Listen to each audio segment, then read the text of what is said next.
Roshine Gayakumio Mono. My name is Peter KAMAU. I'm a servant of God in this house and a son in the kingdom.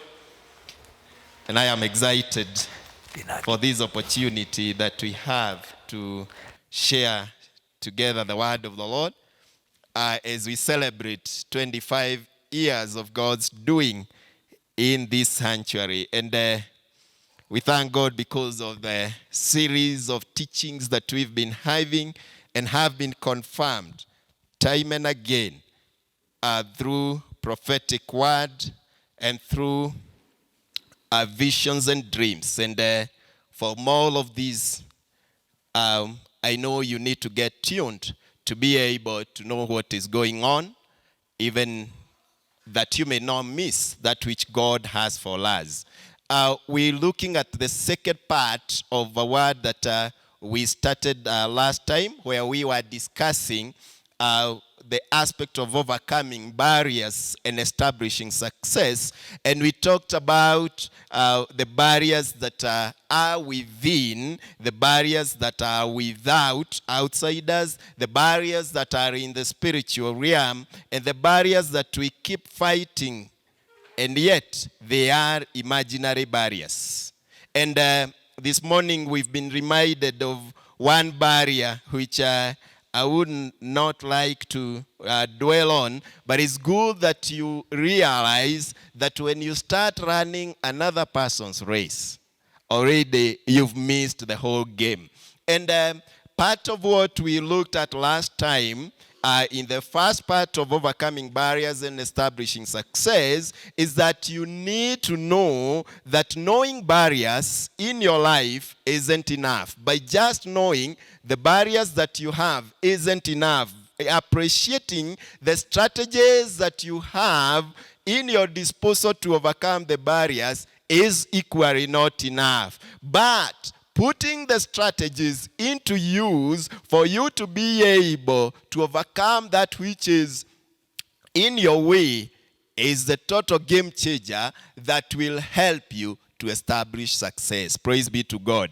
Kumenya mihiga iria winayo muturire-ini, kumenya njira cia gutoria mihiga iyo gutikoiganu. No kumenya njira iria ungitoria mihinga iyo na uciekere wira-ini nikuo guguteithia gutoria mihinga na nigetha ugie na ugaciru Ngai akumio.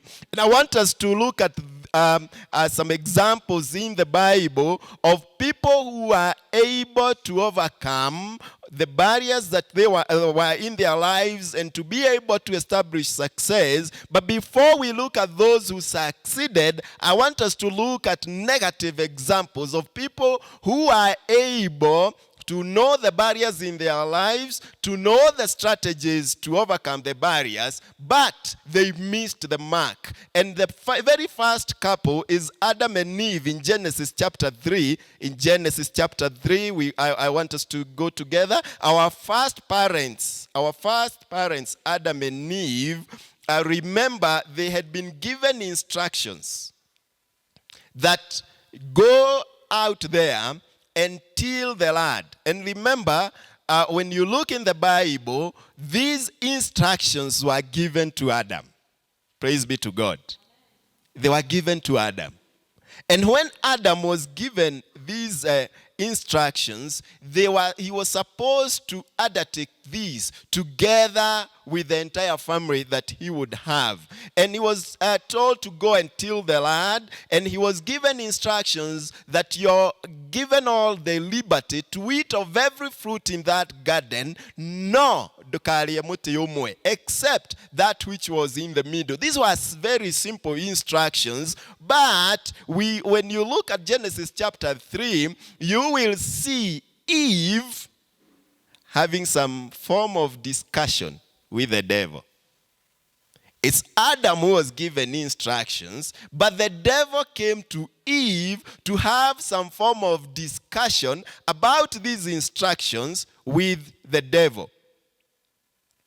And there's something that we mentioned last time about discipline, and we said that discipline is being at the right place, doing the right thing, and of course at the right time. And we may extend these with the right people. And Eve, we see her having an argument, a form of conversation. And the devil tries to package this issue in a very attractive way that is very, very, very cunning towards Eve. And Eve is being told that, you know what?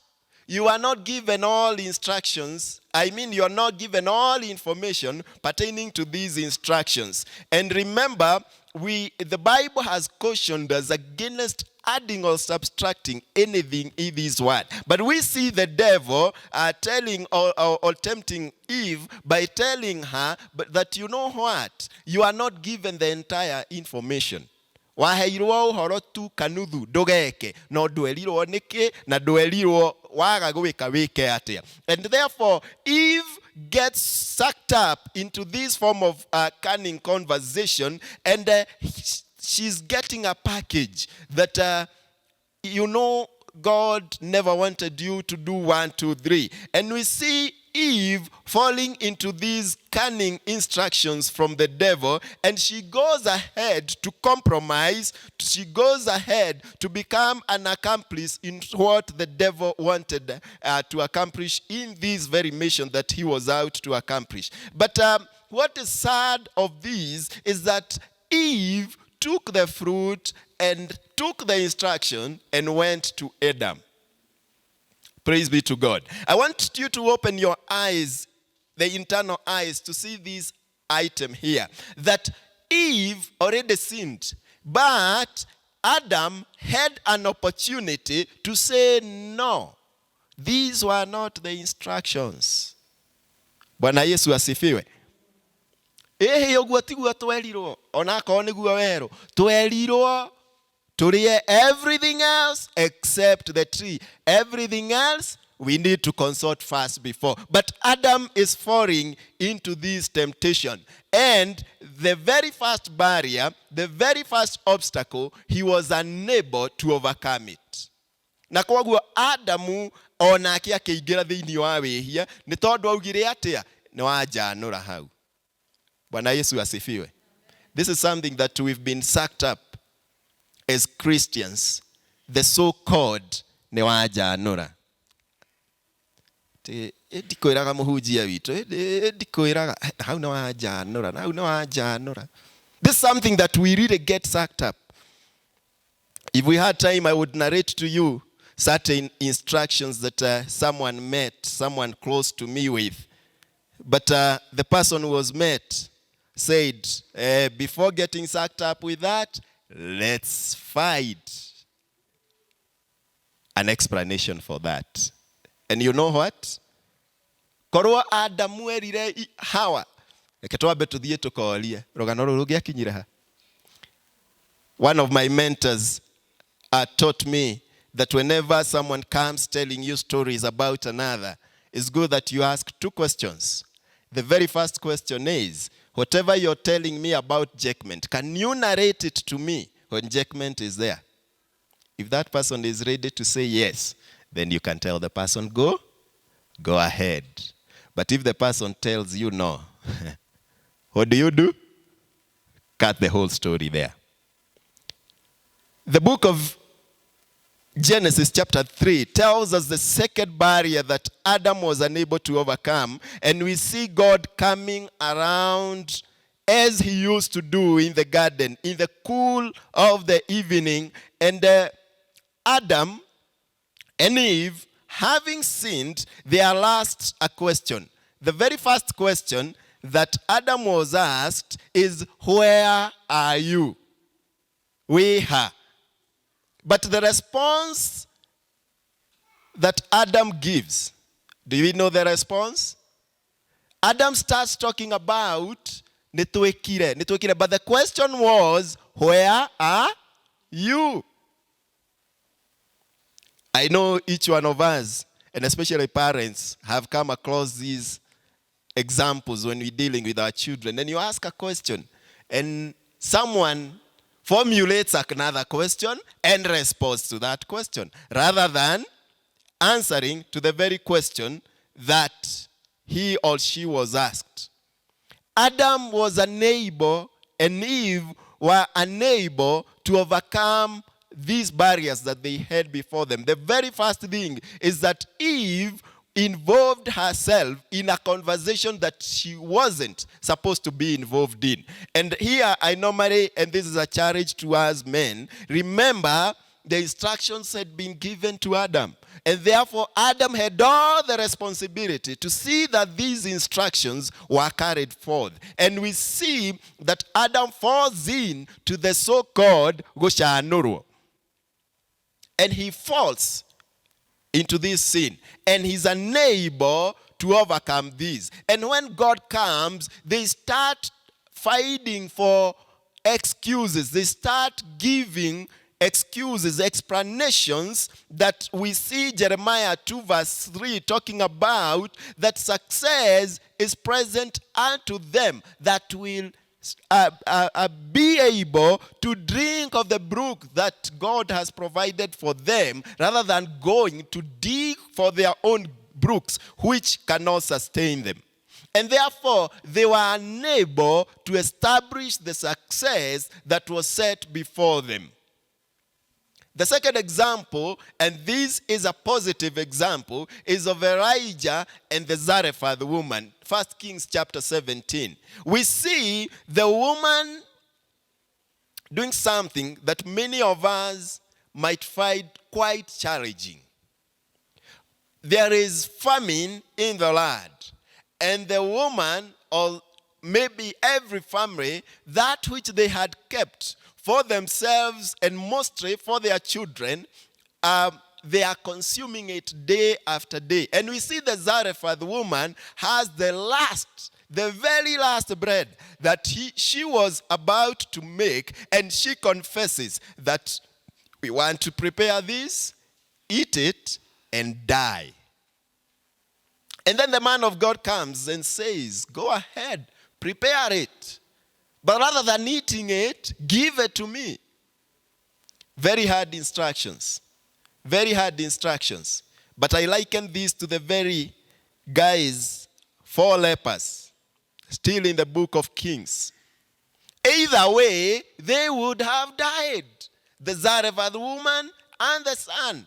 Either way, they would have died. And therefore, she heeds to the instructions of the woman of God. We've not been told in the Bible the very words that the servant of God Elijah expounded on this. But simply what we are told is that he told the woman, go prepare and give it to me. He never clarified that you shall see whatever that will follow.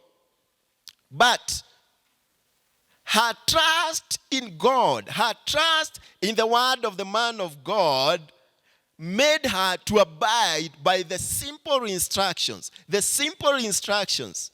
And I think this is likened to the very simple instructions that Adam and Eve we've seen had been given. No mutumia oyo agishagura tu gutia ciugo ici thie uharirie mugate wa ucio no uhe. Praise be to God. And this teaches us something, because we know the outcome of the entire thing, that the woman lacked no more from that instance going forward. Just because she trusted in God and never held unto the little that we have, will not establish success if we keep on holding to the little that we have. For 2 Sundays we've been taught about the aspect of giving, and specifically tithing. It's 10%, the little, 10%. Don't hold on to it. It will not take you any far. But giving it out has a bigger impact in your life than holding on to it. The servant of God, Brother Elder Wamoirore, taught us something of not holding on to. The mother to Moses refused to hold on to the baby and gave him away to a destiny that she never knew about. But whenever, because of giving out the baby came back to her. And he turned to be a savior unto Israel. Don't hold on to the ritual that you have. Follow the instructions. Follow the biblical instructions. And as I normally say, this is the manual. Follow the manual. Don't hold on to the ritual that you have. Give it out and it shall come back. The very third example that we look at is in the book of Luke chapter 22 verse 50. Luke chapter 22 verse 50.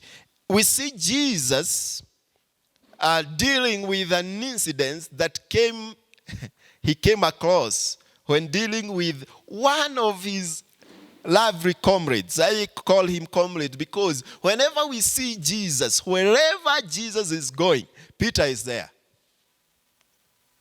Peter is there. Whenever Jesus wants to do something that was not for the public, that was not for the rest of the disciples, we see Peter being in the council of the three that Jesus always sat with. But something we see here is that Jesus knew very clearly his mission on earth. Jesus had all clarity of what he came to establish in earth. And he had come to purely save mankind. He had no other mission. But we see here, this servant of God, verse 50, 22 of Luke, verse 50. And the Bible says, and one of them struck the servant. Let's start verse 49 and see the flow. When Jesus' followers saw what was going to happen, they said, Lord, should we strike with our swords? This was the time that Jesus was about to be crucified. And verse 50 says, and one of them struck the servant of the high priest, cutting off his right ear. 51 says what? But Jesus answered, no more of this. And he touched the man's ear and healed him. I don't know whether you can see the irony here. Someone, the very close servant, is fighting for Jesus. But in the course of the fight, Jesus is coming and trying to say, no, you don't need to fight for me. No, you have no business. This is part of my mission. This is part of my way to establish that which I had come to do.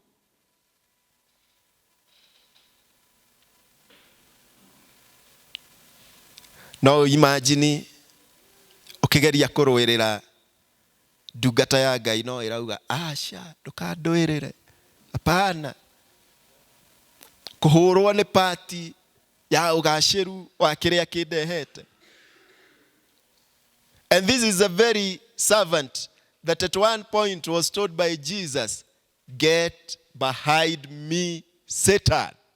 Why? Jesus had all clarity of what he had come to do. Jesus had all clarity of his mission on earth. You will not establish success unless you know that which you are created to do. You will not establish your mission on earth if you don't know that which you're in this house to accomplish.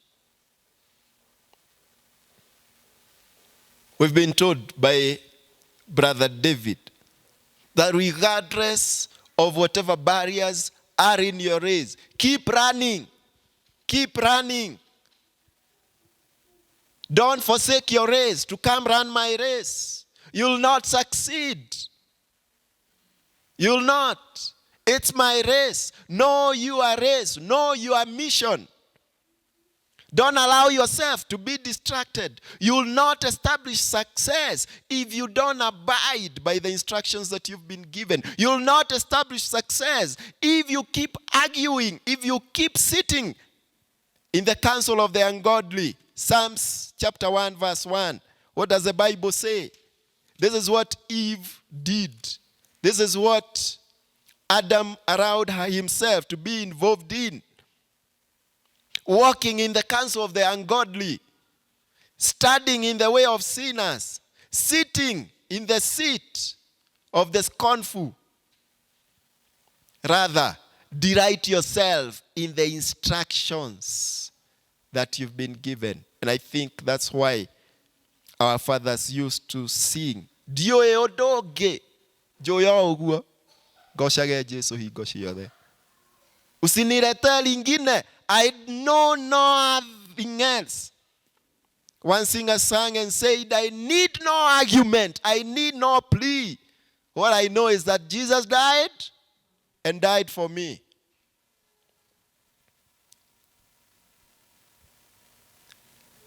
I normally work with several people coming from different backgrounds of religion. Like next week, I'll be with lots of Muslims, I think 99%. But there's something that I've always established.